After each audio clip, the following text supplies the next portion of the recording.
Martha Grayboe with the Insurance Journal is reporting this morning that AIG executives in Europe are adamant that they should not have to return their bonuses, and in fact believe that pressure on them to do so might amount to blackmail.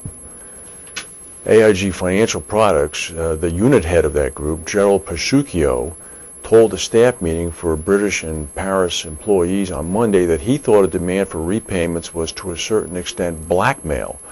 This is according to a London-based recipient of one of the retention bonuses. According to this employee, who wishes to remain unnamed, the vast majority of people in London have made the decision that the request is pretty offensive. It effectively constitutes blackmail, whether it's criminal or not. There's no moral reason to give the bonus back. An AIG spokesperson said that the company had no concerns as to the legality of any repayments.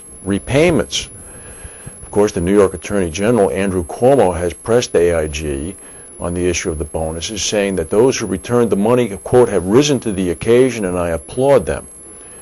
The Attorney General in Connecticut, where the financial products unit for AIG is in fact headquarters, has subpoenaed 14 current and former AIG executives in a bonus probe.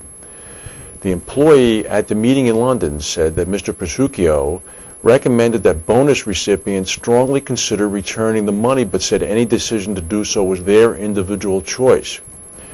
After the meeting, a compliance officer for the Bank AIG unit in London went so far as to contact UK authorities from the Serious Organized Crime Agency, known by its acronym SOCA, to probe whether demands to return the payments could be considered extortion.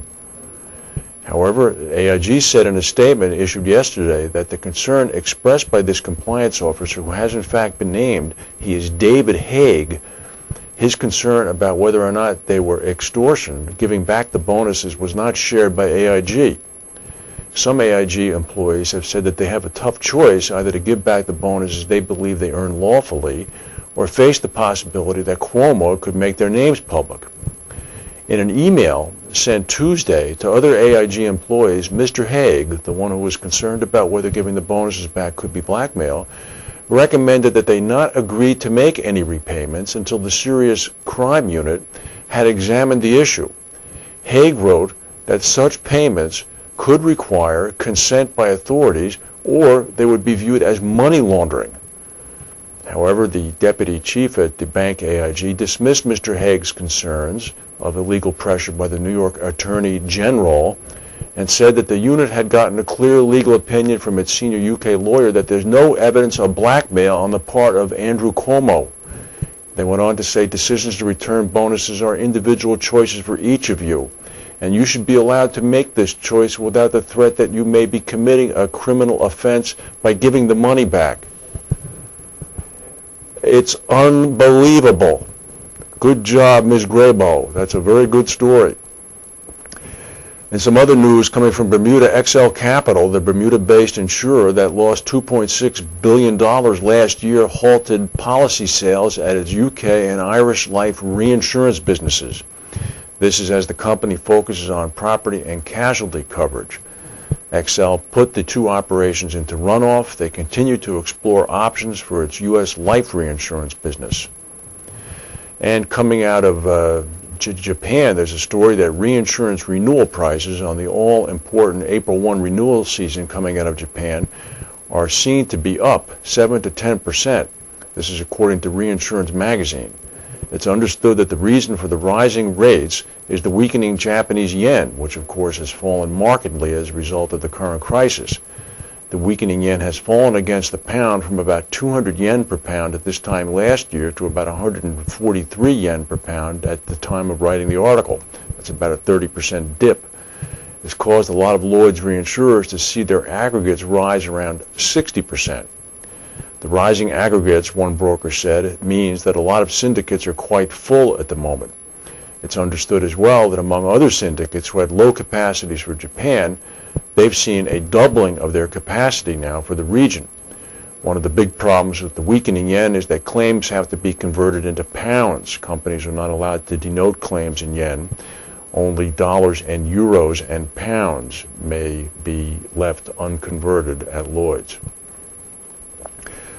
There used to be a terrorist group in France called Direct Action. When one thinks of the French, they don't usually think of them as people who get right to the meat of the matter, but once again, we're proven wrong. This is a very interesting story. The manager of a U.S. manufacturer held hostage by disgruntled French workers at a factory south of Paris has been released after labor union officials reached an agreement over job cuts and working conditions. Luc Rosselet, the director of French operations for 3M, Minnesota Mining and Manufacturing, had been held hostage at his office in Pithiviers, about 85 kilometers south of Paris, since Tuesday. Workers had imprisoned him in protest as they tried to force 3M to improve their redundancy package. Mr. Rosselet's release came on Thursday night after several hours of talks between representatives of the labor unions and 3M France. The union representative said, "We've reached an agreement with 3M to provide funds in response to our demands."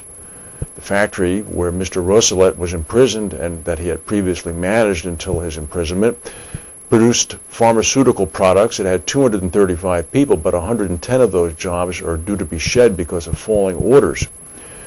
The 3M incident follows a similar situation earlier this month involving two bosses at Sony France in the southwest part of France who had also been imprisoned but were freed after they helped secure improved terms for workers facing layoffs. It's quite a challenge. This is from the Bermuda Gazette, actually, this morning. I figured we'd put this in. People in London and Burlington, Vermont were warmer than Bermudians yesterday.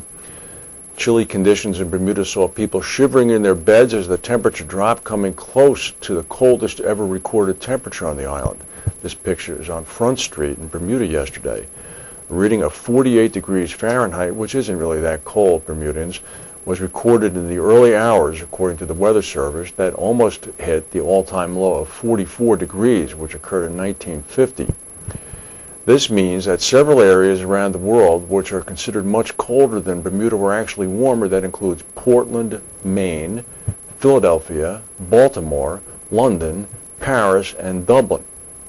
Not to worry, temperatures grew steadily throughout the day, reaching 60 degrees by 5 p.m. The meteorologist on the island, James Dodgen, said that we've been through the worst already. They'll be getting better through the week, and by the weekend, we'll be back to our normal March temperatures, about 68 degrees. Well, you can always find something to complain about, I guess. Stock market is up about 80 points. Mr. Geithner is still testifying. President Obama is still taking questions, and we're going to close and come back tomorrow. Thanks for watching.